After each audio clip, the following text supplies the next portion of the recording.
प्यारे विद्यार्थियों, आप देख रहे हैं अर्धवार्षिक परीक्षा का पेपर 2022 का कक्षा 9वीं का हिंदी का। चलिए इसके सॉल्यूशन देखते हैं। किसी स्टूडेंट ने भेजा है हमें।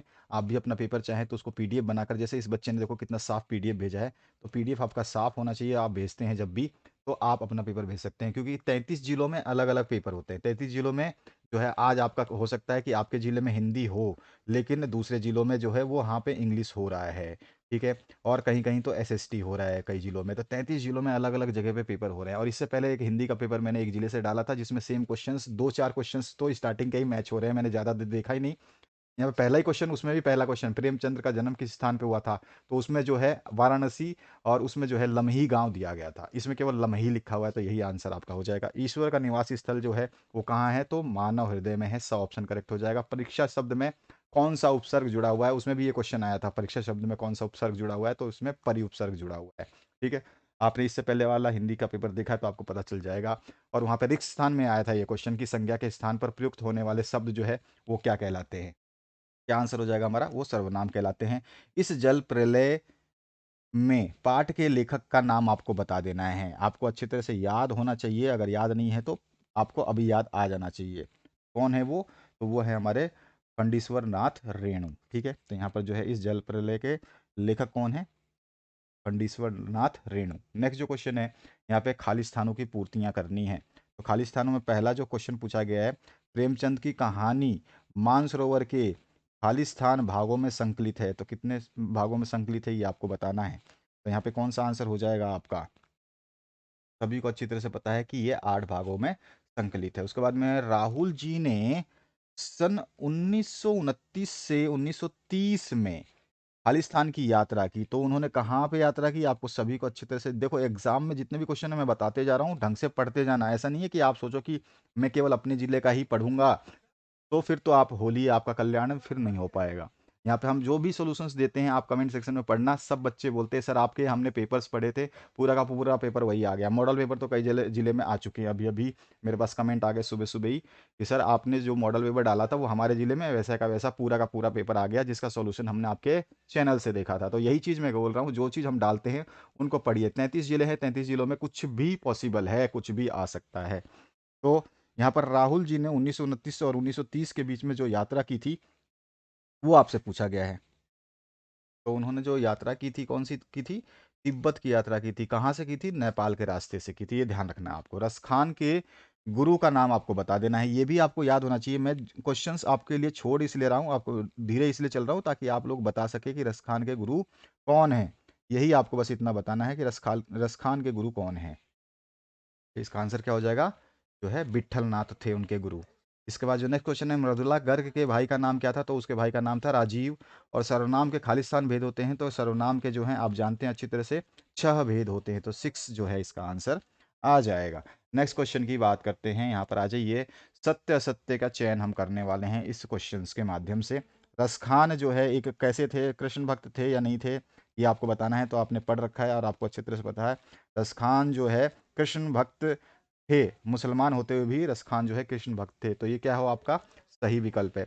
हर जगह पे पैटर्न अलग है, कहीं पे पैराग्राफ पहले आ रहा है, कहीं पे किसी जिले में पैराग्राफ पहले आ रहा है, किसी जिले में एमसीक्यू पहले आ रहे हैं, किसी जिले में कुछ आ रहा है। तो हाफ ईयरली का पैटर्न जो है फिक्स नहीं रहता है। ये चीज़ आपको मैंने पहले बता दी थी। शब्द के आराम में जुड़ने वाले शब्दांश जो है प्रत्यय कहलाते हैं। क्या ये बात सही है या गलत है, शब्द से पहले जुड़ने वाले शब्द जो है वो क्या कहलाते हैं, प्रत्यय कहलाते हैं, नहीं, वो उपसर्ग कहलाते हैं। उसके बाद जो है हिम, जो है यहाँ पे देखिए क्या पूछा गया आपसे। इसमें पूछा गया हिम किरटनी कवि माखन लाल चतुर्वेदी की रचना है। बिल्कुल सही बात है। हिम किरटनी है और हिम तरंगिनी भी है। हिम तरंगिनी के लिए तो उनको जो है 1955 में जो है साहित्यिक पुरस्कार भी मिला था। ठीक है, पद्म भूषण से भी नवाजा गया था। ठीक है, तो हिम किरटनी तो है ही है, हिम तरंगिनी भी है, ध्यान रखना। विशेषण के 4 भेद होते हैं, तो हमारा आंसर क्या हो जाएगा, सही है गलत, सभी को पता है सही होगा। कौन कौन से विशेषण होते हैं, गुणवाचक, संख्यावाचक, परिणामवाचक और संकेतवाचक। ठीक है। इसके बाद जो है प्रेमचंद के फटे जूते निबंधात्मक शैली में लिखा गया है। तो इसका आंसर क्या हो जाएगा, निबंधात्मक शैली है या नहीं है, तो यस, राइट है इसका आंसर। तो ये भी सत्य है। तो आपका एक गलत है, बाकी सत्य हैं। अगला जो क्वेश्चन है इसमें पूछा गया है, क्रिया विशेषण किसे कहते हैं। सभी को याद होगा क्रिया विशेषण किसे कहा जाता है। आसानी से आप बता सकते हैं क्रिया विशेषण किसे कहा जाता है। तो क्रिया विशेषण वह शब्द है जिससे क्रिया की विशेषता का पता चलता है। 1 नंबर के हिसाब से आप ज़्यादा नहीं लिखेंगे, ठीक है? क्रिया विशेषण समझ में आ गया आपको कि क्रिया विशेषण जो है, क्रिया विशेषण एक ऐसा शब्द है जो एक क्रिया को संशोधित करता है या वर्णन करता है। डॉक्टर सालिम अली की आत्मकथा का क्या नाम है? तो आपको सभी को अच्छी तरह से पता होना चाहिए कि डॉक्टर सालिम अली की आत्मकथा का नाम जो है, उन्होंने एक आत्मकथा लिखी थी, द फॉल ऑफ स्पैरो। क्या लिखी थी? द फॉल ऑफ स्पैरो, ध्यान रखना है। इसके बाद जो नेक्स्ट क्वेश्चन है उसकी बात करते हैं। द फॉल ऑफ स्पैरो, ध्यान रखना। और इस संसार में सच्चा संत कौन कहलाता है? इससे पहले जो मैंने आपको आंसर दिया था वही क्वेश्चंस, उसमें से देखो 5-6 क्वेश्चंस तो रिपीट हो गए दूसरे जिले में, तो मैं कह रहा हूं कि हर जिले में क्वेश्चंस रिपीट होते हैं, थोड़ा ध्यान रखना। तो जो भक्त जो है निष्पक्ष भाव से, जो लोग निष्पक्ष भाव से ईश्वर की आराधना करते हैं संसार में, वही जो है सच्चा संत कहलाता है। इसके बाद में ग्राम श्री कविता में किस मौसम के सौंदर्य का जो है वर्णन किया गया है? किस मौसम के सौंदर्य का वर्णन किया है ग्राम श्री में? आप अच्छे तरह से जानते हैं और आंसर भी बता सकते हैं कि इसमें जो है शिशिर ऋतु के मौसम का सौंदर्य का वर्णन किया गया है। शिशिर ऋतु के सौंदर्य का वर्णन किया गया है। इसके बाद जो है नेक्स्ट, यानी कि वसंत ऋतु के सौंदर्य का वर्णन किया गया है, आप ये भी कह सकते हैं। और मुशहरी शब्द का अर्थ जो है क्या है? तो मुशहरी शब्द का अर्थ क्या है, तो आप बता सकते हैं आसानी से। तो इसका अर्थ मुझे आप कमेंट सेक्शन में बताइएगा, देखूँ आप कितने तैयार हैं अपने आप को लेकर के। यहाँ पे निम्नलिखित मुहावरों का प्रयोग करना है। फूंक फूंक करके पाँव रखना, आप अच्छी तरह से जानते हैं फूंक फूंक करके पाँव रखने का मतलब क्या हो जाएगा?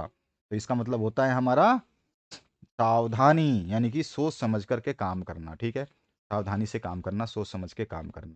और वाक्य में प्रयोग भी कर सकते हो कि जब से